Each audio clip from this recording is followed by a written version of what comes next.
আল্লাহ তাআলা যদি দয়া করে আমাদেরকে মাফ না করে, আমাদের বাঁচার কোনো উপায় নাই। আপনি কি ভেবেছেন আপনার নামাজ দিয়ে আপনি জান্নাতে যাবেন? আপনি তাহাজ্জুদ গুজার, সেজদা দিতে দিতে কপালে দাগ ফেলেছেন, এটা আপনারা জান্নাতে নেবে না? আপনি এলাকার সবচেয়ে বড় হাতেম তাই দানশীল, এই দানের ভরসায় বসে আছেন।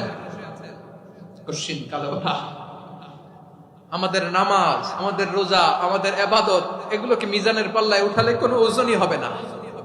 তবে আমাদের একটা কৌশল জানা আছে, আমরা আল্লাহর রহমতের ভিখারি। আমরা সেদিন আগেই গুনার স্বীকৃতি দিয়ে দেব। আমরা বলবো, আল্লাহ তুমি প্রশ্ন করার আগে তোমার একটা কথা বলি, আমারে কিছু জিজ্ঞেস করো না, আমি সব করেছি।